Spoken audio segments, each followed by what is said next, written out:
Well, yes, g'day, and thanks for joining me again on this Wednesday evening, the penultimate day of a particularly punishing year. And all eyes are firmly focused toward 2021 and the hope of change, improvement and betterment that only a new year can bring. But before we get there, there's still a lot unfolding in the final hours of 2020. And as you've heard in the last hour, Victorian authorities have detected 3 new COVID cases believed to be linked to the Sydney outbreak, bringing to an end that state's 61-day COVID-free streak. But from a health point of view, the gaze is firmly fixed on Sydney as the coronavirus situation took a turn for the worse today, with 18 new cases from some 17,000 tests. Now, the numbers by themselves are not really the problem. 18 from a population of 5 million is but a statistical blip. But it's the geographic spread beyond the northern beaches that I think is the worry. 6 of the 18 cases are believed to be from an extended family from Croydon, that's in Sydney's inner west, and 2 hail from Wollongong. Now, the jump in positive cases have prompted the New South Wales government to further tighten restrictions for New Year's Eve, with all houses in Greater Sydney, the Blue Mountains, the Central Coast and Wollongong limited to 5 guests on the night, and the cap on outdoor gatherings being clipped at 30. Now, other jurisdictions are unsurprisingly declaring new hotspots as well. But with these new Sydney restrictions in place, some will question the logic in giving the SCG the green light to host the 3rd test against India next Thursday. After all, whilst people are being told to stay out of the city tomorrow night and to limit household gatherings to very small numbers, in just 7 days' time, thousands of people will be permitted to cheer every 4, 6 and wicket in an apparently COVID-safe way at the cricket. Premier Berejiklian saying, and I quote, "The best health advice tells us outdoor, ticketed, seated events are safer than household gatherings, and that's just a fact," end quote. Well, maybe, but many will question the logic of cancelling ticketed harbourside New Year's Eve events for frontline workers while simultaneously allowing the cricket to go ahead with 15-odd thousand in attendance. Now, I'm obviously no epidemiologist, but it just doesn't add up in my mind. And if you ask me, it's yet another example of the confusing mixed messages that have dominated the government's response to COVID from the start.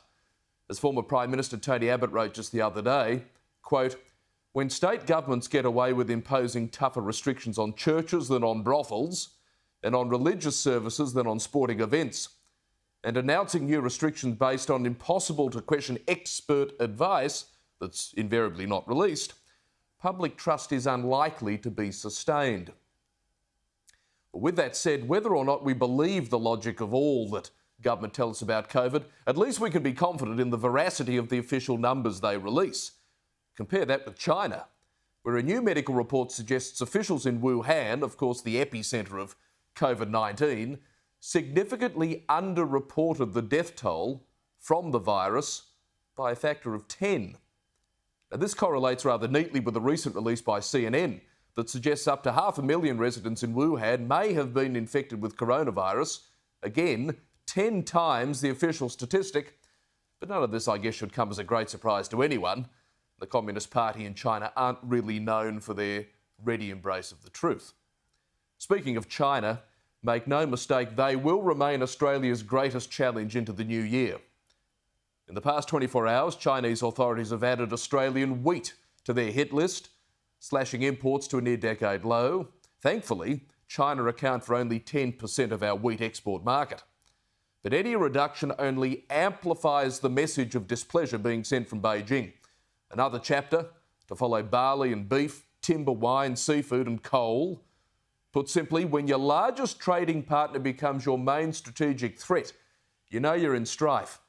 And that's precisely where Australia finds itself as the year comes to a close. For too long, we've bet it all on red on the roulette wheel of trade. But now the croupiers roll to black. Let be a warning to all of those at the top of politics, education and even business. The time to diversify Australia's market is now. In fact, it was probably yesterday. But we must make good on all the courageous rhetoric of late about being more self-sufficient in a post-COVID world, lest we find ourselves forced to compromise our values, alliances and sovereignty in order to just maintain our economy. To that end, the government seems in pursuit of a trade deal with India. Good on them. something I'll speak to Matt Canavan about shortly. But with all so-called free trade deals, that old Latin phrase caveat emptor does ring true. In other words, buyer beware.